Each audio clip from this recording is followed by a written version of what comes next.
Voilà, et bien c'est un plaisir de vous savoir très nombreux devant vos postes télévisés en train de nous capter ces moments. Je vous dis bonjour et bienvenue dans ce nouveau numéro de votre magazine Paradoxe. Vous êtes sans ignorer que cette magazine vous permet à être édifié, vous permet aussi d'être comme ça informé. C'est ça notre objectif, c'est ça notre élite. Vous servir, défendre l'intérêt de la population, défendre vos intérêts, c'est ça le plus grand souci. Voilà.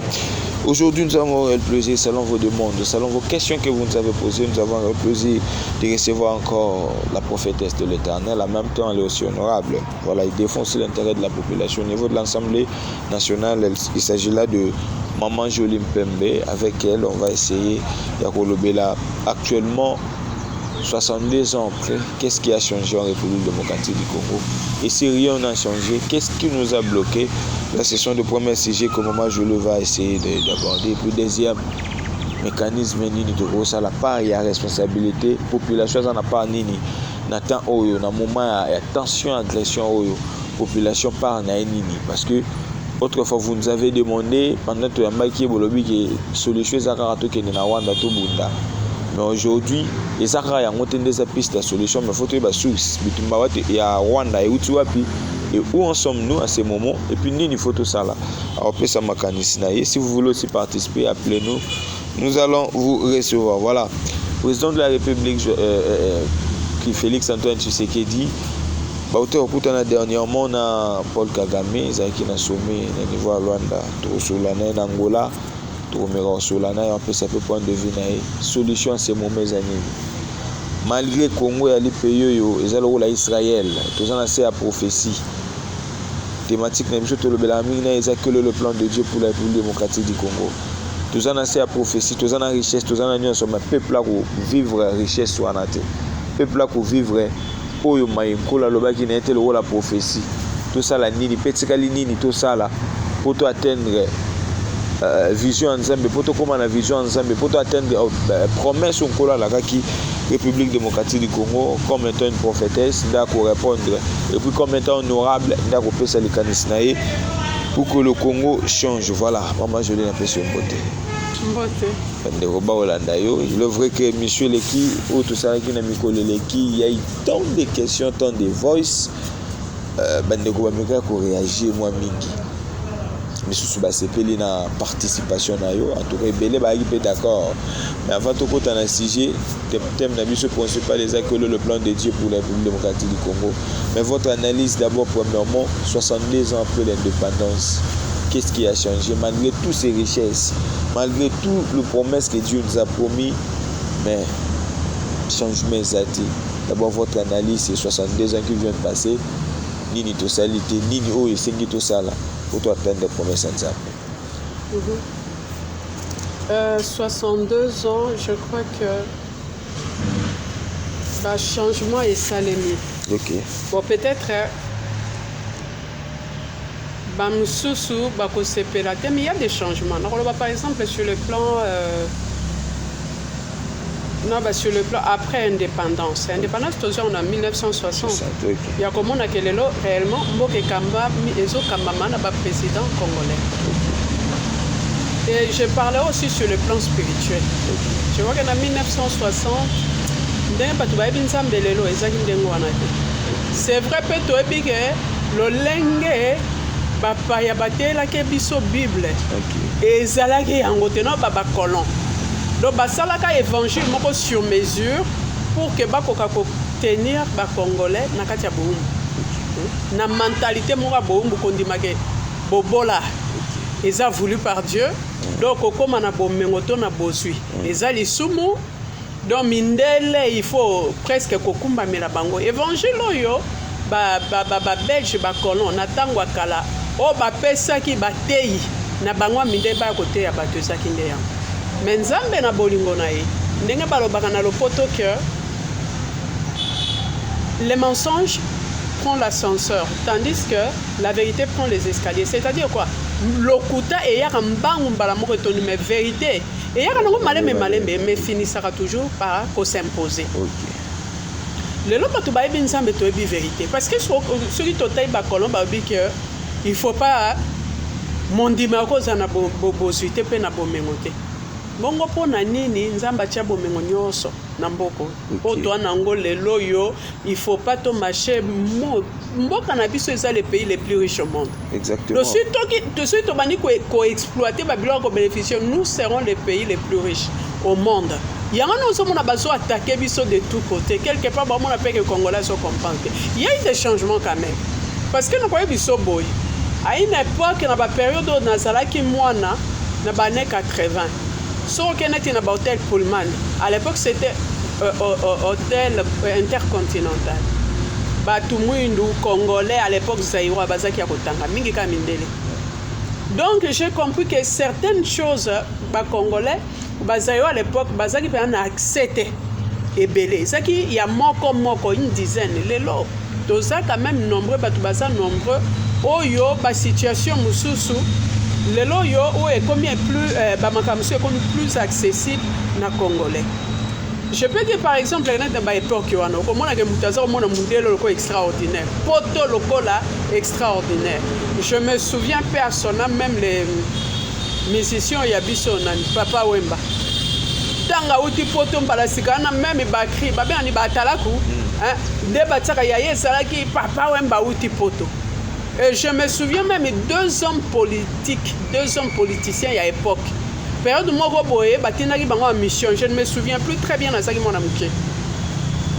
Alors ba komi ba kiti kuna boye ba ko interviewer bango ba l'accès à l'époque to ça qui na OCDRT je crois. Le lot c'est RTNC.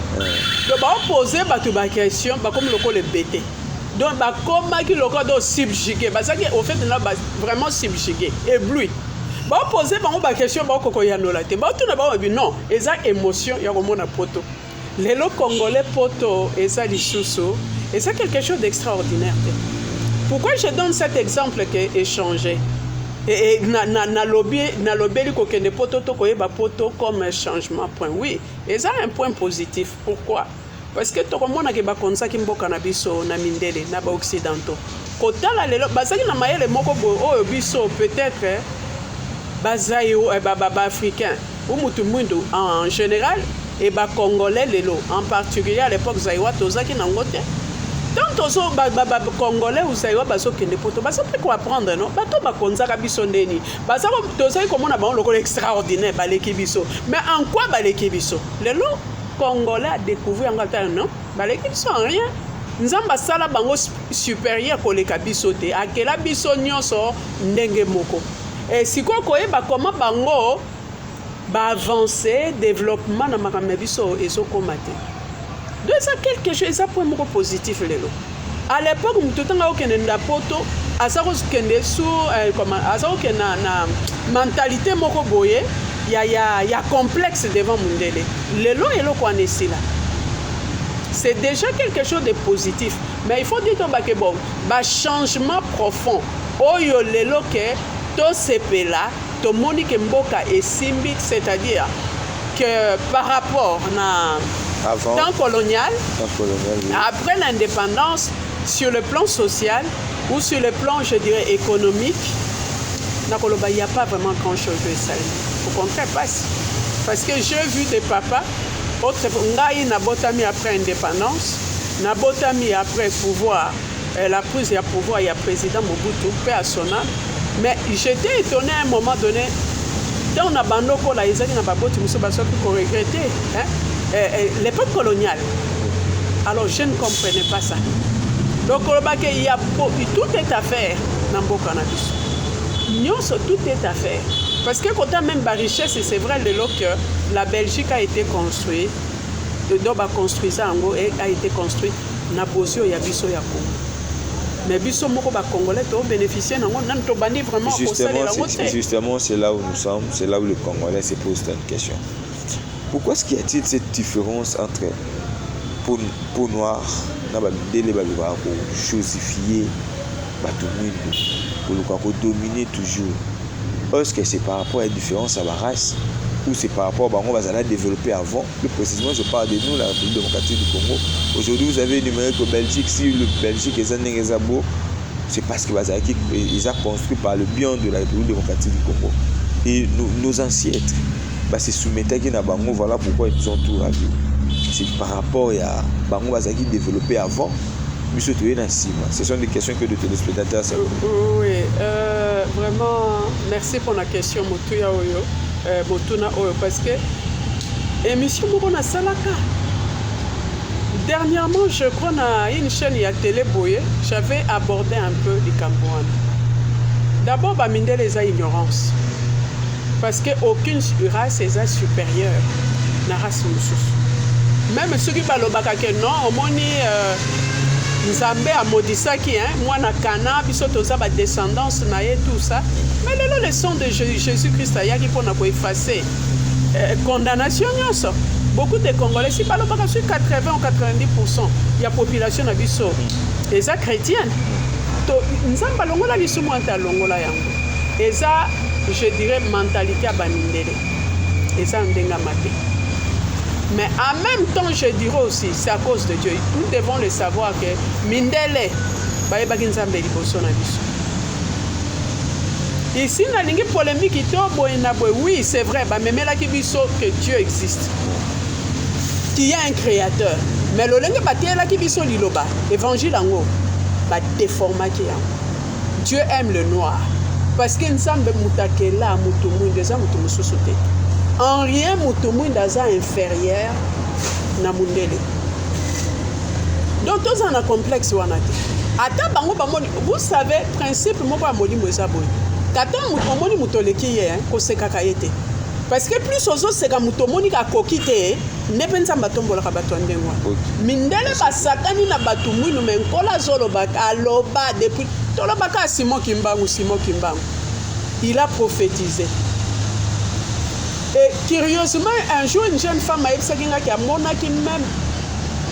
écrit à moi, Simoko, il y a 18e siècle, où il a prophétisé sur l'Afrique en général et le Congo en particulier.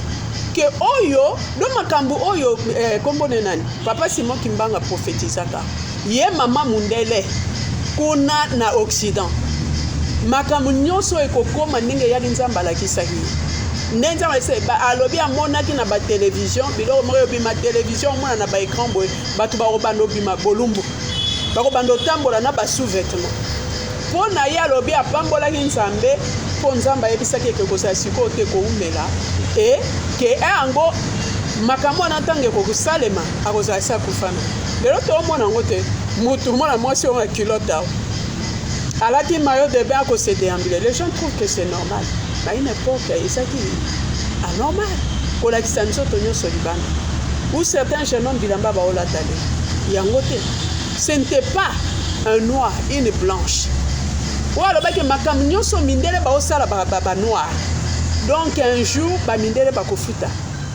C'est la loi de la sémence ou de la semaille et de la moisson. La Bible dit ceci, on ne se manque pas de Dieu. Ce qu'un homme aura semé, il le moissonnera. Le baignon se va combattre le Congo. En général, il y a un peu de généralité. Quiconque qui combat le Congo, et qu'on zongue là un jour. Ne t'en fais pas, papa, même Rwanda, les hommes de Dieu, il y a des vrais chrétiens, il y a des chrétiens à Rwanda. Baza et Belé, ils sont contre Makamukagama. Exactement. Toujours là, comme tu peux notre Kendera, parce que le temps nous fait défaut, mais on est obligé d'avancer. Toujours là, le même ignorance aujourd'hui, Bissot, particulièrement, et pour le démocratique du Congo, il y a certaines choses que tu as ignorer. Mais j'ai un ami au niveau à Rwanda, il n'y a pas longtemps, tout sur l'année, il dit, même dans l'enseignement, dans l'école, l'enseignant na ba hôtel sa bango ba lobi na bango ke omoni parti ya Congo eza parti na biso. C'est que bino après de génération en génération il faut vous défendre un mot récupérer parti à est. Même dans niveau enseignement, Kagame a réclamé parti à est. Mais apparemment c'est nous les Congolais nous avons ignoré. Oui, c'est Oebi comme l'on dit que quand on ignore la raison d'être des choses, bah abusaka. OK. Il faut qu'on ait l'histoire. Et je le dis souvent que quand un peuple oublie l'histoire, à cause de l'obligé à répéter. Exactement. Il faut qu'on ait l'histoire. Makambolobi wana. La fois passée, pourtant, Batumsu réagissait, non, on est chrétien, mais ça c'est l'ignorance. Défendre son pays, c'est pas interdit. Naba Congolais, non, ils ont la caté. Lorsque mon gars a côté na mboka le la bando boma tout so bien, à côté na ndana boma a été boma et que ça et le côté na chrétien na pour réagir. Mais on est à ignorance. Et là, quand on a le baka, on a connu. Kolobake avec les Congolais. Les Congolais, il faut la moukaka pour aller l'autre, pour mettre fin à la guerre. Pour mettre fin à longa. Parce que je vous dis que Rwanda, j'ai appris, le Rwanda n'a fonctionné, quand on a développé et consort. Même une Congolaise, une compatriote, a fait un étranger. Tozo solana un téléphone avec Singani. Maman jolie, et Rwanda ndenge za développé. Ou ebi kitoko lokola poto, o ezangi kaka metro ngabi mama tika. Ça n'a pas information mais oh makila bandeko na yo oeso bazo kufa kuna pona bosi voilà. Bozu ya mboka donc ya bozu ya mboka na ya Congo ne ba construire Rwanda. Yo yebite et na koma kotindela ye ba message ba biloko wana ko lakise makambo Rwanda ezo sala. C'est quoi? Ignorance. Alors, et c'est pourquoi je dis que ça c'est une parenthèse non ça là. Oui, président Yemokondenga lobipe azoloba. Ata diplomatie examen, ba arme pe option militaire sikoyo. Donc ba pondia ngope comme option militaire faut kotinda. Pourquoi? Moi je suis pour l'option militaire. Même oui, diplomatie sociale il faut payer l'option militaire. Pour Kagame Sajugo. Ya kozwa bozu ya Congo ndenge ya ko construire mboka na ye ba bomaka ba congolais akotika ngo dans la facilité. Il faut qu'on oblige ye et que to ko oblige na nini na ba arme na option qu'est-ce que je dis na ba par la force ndé to ko oblige na force et nous avons cette capacité là. Et les Cambouti Kolobawa y a enseigné. Dernièrement, merci pour cette question aussi. Je partageais na ba compatriote mokopo. Ngabi meza histoire moko ya kokoma pe na ba livre ya biso. Parce que mutu wana azana ruse. Azana ruse makasi. Pourquoi sali akomi bongo? Parce que quelque part il se dit que non. Batu mususu bazana ba ebi vérité ba ko ebisa ke suka alobi apamba ba komité. Batu baza vivant ba ebi réalité ba ko contredire. Non, makambo azolo baneza penza yango te. Et ça ba ambition de mesurer ya tata na Kagame. Ba ko contredire ye. Mais il y a que soit un livre. C'est une génération yoté. Dans 5 générations, 10 générations, donc la génération bah une vérité que Makambo le beza le côté qu'on a déjà et disparaître pas coufu. Donc un jour c'est une façon qu'un jour moko peut courager moko boye aoki il y a Rwanda abimé le bino na ya ko attaquer voilà na ke bisu ko attaquer Congo pour tout récupérer ma belle na biso. Ce que je veux dire par là pourquoi je dis que il faut qu'on TP le président TP dans une option militaire et ça malamu mingi. Parce que le fait que Kagame azotangisa bana ba Rwandais ba élève likambouana, c'est-à-dire qu'il a déclaré la guerre au Congo pour exactement. Toujours. Il a déclaré la guerre dans le Congo. Même si il est là ou il n'est pas là, qu'il ne soit pas là, il y aura une génération. Voilà. Donc, les Congolais, nous devons comprendre que cet homme-là a déclaré la guerre au Congo, aux Congolais, pour toujours. Donc, une guerre perpétuelle. Et nous devons nous préparer en conséquence. À taper ma génération, il y a 5-10 générations de qui koe bayango, tenir en liesse. Et même ma kambaba nationalité, il faut totalement nango makasi. C'est vrai, double nationalité za malam. Lelo za sujet nango tengana bakeza malam. Mais il faut que la pour mutu mususa mso akekuna na mikili poto un vrai Congolais. Akekuna a une nationalité non, na koso ba facilité moko boy mais dans son âme il reste Congolais. Soka yele là atana ntiba ko yamba mwana ya songolo mwana na biso. Mais on pas pesa bango ba nationalité, double nationalité. Mais ba misusu no yebi que non, a autre pays songolo pays voisin ou pays pakala, azozo nationalité pourquoi pour s'intégrer pour lobia que ne côté que Congo. Batu wana te donc mukolo ba ko traiter comment likambouana, loi wana, il faut ça sous réserve. À ta double nationalité, il fait ça sous réserve. Non, ok, et c'est pas tout le monde qu'on peut donner double nationalité. Donc il faut Congolais tout les matoyi kampiko. Nali to so amuketa ngolo ba mindele tomba ya ba kolon. Po batu mususu ndenge oyebsenga kende ko muka réagir ça qui a lobi que non. eza makambo ya prophétie te, non. Makambo eza nde ya kokunda kosa, non. La prophétie, elle est nécessaire. La prophétie, c'est quoi? C'est la parole de Dieu. Un prophète, c'est qui? C'est celui qui parle de la parole de Dieu. Donc, on malobe pas nzambe suko azo ebisabino nzamba. C'est ce qu'il faisait avec Moïse. Oui, c'est ça. Avec d'autres prophètes aussi. Alors, maintenant, prophétie, toko bois kangote po eza comme boussole. Vous savez, balobakaton totanga qui les 4 points cardinaux là quand j'étais à l'école primaire. Tout le monde a la boussole. Que boussole soko bungi na zamba. Oza na boussole ko aider yo pour que tu t'en sortes. Mais pour aider yo siko yo, qu'est-ce que tu dois comprendre peu ko yeba? Bisiko zali. Parce que sur l'action nord, sud, ouest, est. Mais siko sur l'action osa potaille à position par exemple nazana nord. Tandis que mboka na biso na ebi kezalaka. Donc il faut yeba mboka ezalaka wapi. Na dire mboka na biso ezalaka na est. La boussole elle singa que est yango. Comme ça na banda kolanda. La profession, la parole de Dieu est la boussole pour que tout se perdre. C'est pourquoi quand les gens ne veulent pas écouter, ils peuvent comprendre que toutes ces choses, la plupart, il y a ma belle vivre. C'est à cause de la méconnaissance et un plan de Dieu pour la RDC. Les Congolais méconnaissent ou ignorent le plan de Dieu pour la RDC.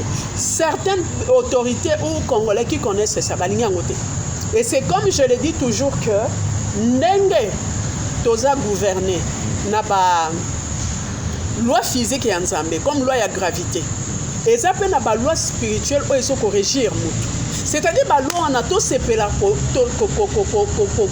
se soumettre nango to sepela ko se soumettre nango te et ko continuer quand même pour gouverner bon moyena biso. Donc c'est mieux to lukato découvrir ba principe spirituel en ezani dans la parole de Dieu. Mon avis ici, il y a tant de prophéties, auteur au pays, ça m'a prophétie, puis ça m'a mêlé. Tout autour, il y a prophétie, apparemment, nous avons le barrage, au moins encore. Congo, c'est Israël, d'un peu de temps, il y a une terre promise. Et tu as mis tout ça à l'église. Si les Congolais, des fois, réagissent comme ça, c'est parce qu'ils sont un peu fatigués. Il y a eu tant de prophéties, mais jusqu'à contre. Comment la prophétie? Est-ce que la prophétie est Pexi Sotobunda? Non. La prophétie, qu'est-ce que je peux dire? Prophétie ou la parole de Dieu, et ça, Kopé Samoutou, a comme excellent dans l'entreprise Union Sakosala. C'est ça, la raison d'être la parole de Dieu. Quand Dieu donne une vision, il donne aussi la provision. Mais c'est ça, est-ce que la provision n'est pas là? Mais le problème, effectivement, c'est l'homme congolais. Si tu as comme Abisika, c'est ça, les Camonzambes étaient faute naïté. C'est comme congolais. Je vais te dire quelque chose, Dieu est esprit.